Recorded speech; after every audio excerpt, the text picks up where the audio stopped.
A millionaire came home unannounced and froze when he saw the maid with his daughter. Desmond Carter wasn't supposed to be home. It was meant to be another long day at the International Finance Summit in Dubai. But when the closing session ended early, he did what any grieving father missing his daughter might do. He boarded a red-eye flight without telling anyone. No press, no schedule, no driver. He just wanted to see his little girl. By 9:47 a.m., he had stepped into the quiet, sunlit foyer of his Los Angeles estate. The mansion smelled faintly of fresh polish and linen candles. Everything looked normal. Too normal. His polished shoes tapped across marble floors as he carried his white briefcase in one hand and a small pink teddy bear in the other. The one his daughter had forgotten in his car weeks ago. He planned to walk in, kneel behind her as she played, and whisper, "Guess who's home?"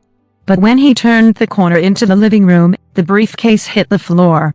There, standing by the velvet couch, was Mrs. Greta, a tall, stern-faced white woman in her early 50s, wearing her black and white maid uniform, apron tied tightly at the waist. Her mouth was pressed into a line. Her arms were wrapped around Ava, Desmond's 5-year-old black daughter. But Ava wasn't giggling. She wasn't talking. She was slumped. Her small face was buried into Greta's shoulder. Her cheeks swollen purple. One eye nearly shut. Her lower lip split open. Her right hand hung limp. Her legs dangled with no resistance. Desmond's world stopped. His breath left his body.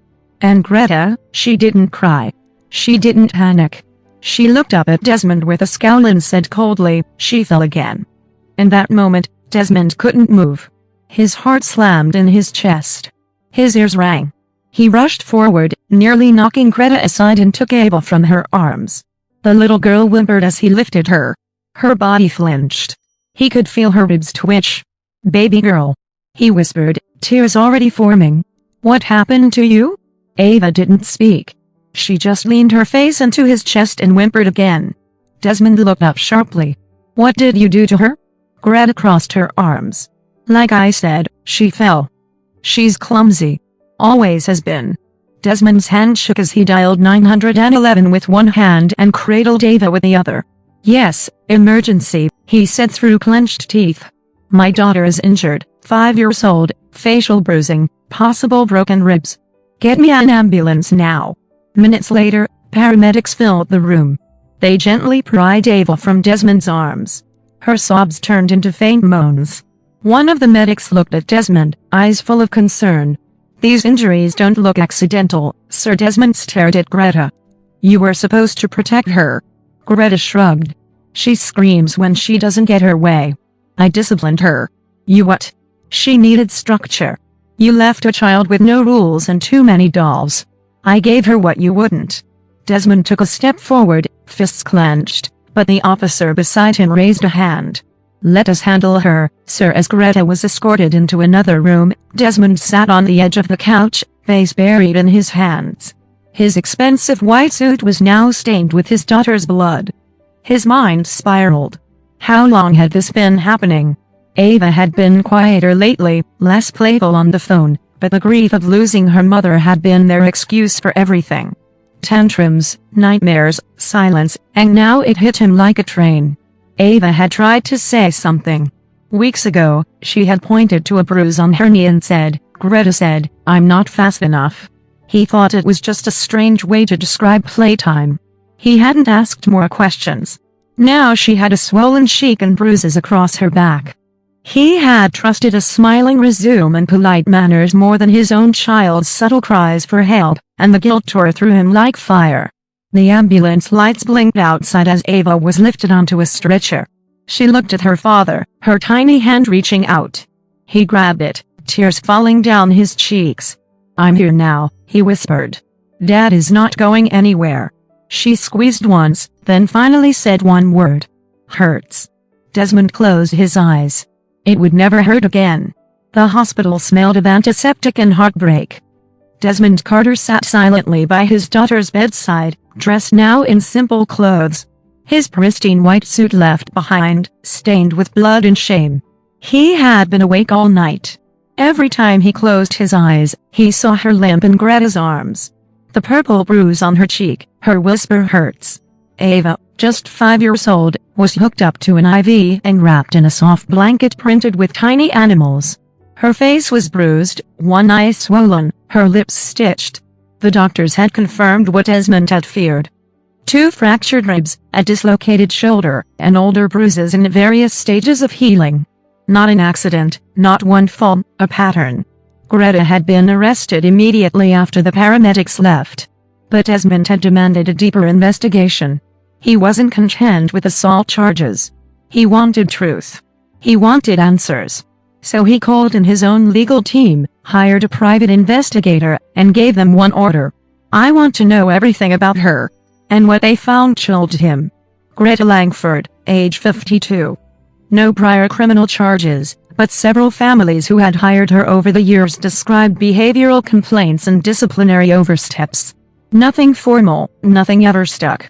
Parents were often too embarrassed or too uncertain to pursue it legally. She was always firm, one mother said over the phone. But I never thought she once locked our son in a dark pantry because he refused to eat. Another recalled, we fired her the next morning, but we didn't report it. We just wanted to move on.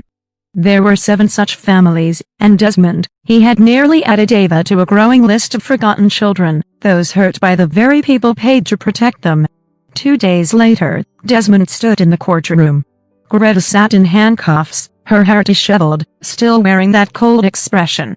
No guilt, no apology. When given the chance to speak, Desmond stood tall. He faced the judge, voice calm, but raw. She wasn't just my employee. I trusted her with my daughter's life. I gave her my keys, my schedule, my home, and I left believing Ava would be safe. But I missed the signs. And for that, I will carry guilt for the rest of my life. But my daughter, she will heal because she's stronger than the woman who tried to break her. He turned to Greta then, face hardening. You used silence as your weapon. You picked a child who had already lost her mother. You thought no one would believe her. But you didn't count on me coming home. You didn't count on karma. And now you'll face both. The court sentenced Greta to 12 years without parole for felony child abuse with additional charges pending for prior cases now reopened. But Desmond didn't celebrate. He only breathed for the first time in days. Back home, the mansion felt too big, too cold. Ava's toys were untouched in the playroom. Her drawings of Daddy and me were still taped to the fridge next to a sticker chart that Greta had turned into a tool for cruelty. But Desmond wasn't the same man anymore.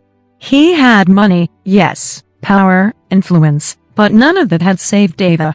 A whisper from a bruised child had. So he used his money differently. He launched a new foundation, the Ava Carter Trust, a program that provides background checks, surprise evaluations, and anonymous reporting systems for domestic workers in homes with children. He partnered with local lawmakers to introduce mandatory oversight for in-home caregivers across the state. And more importantly, he listened to Avenue to her tiny voice, soft and unsure at first, but growing stronger with each passing day. They read books together at night, ate breakfast side by side, played puzzles on the floor. She clung to him like the world might vanish. And he never left her side again.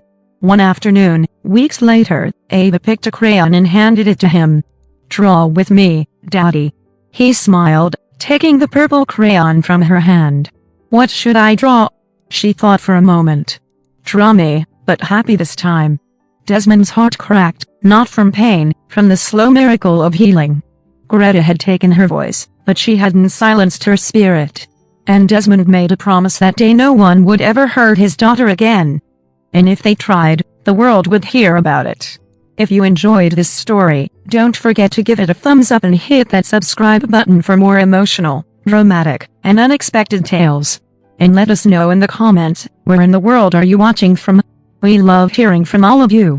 Until next time, stay kind, stay curious, and keep watching.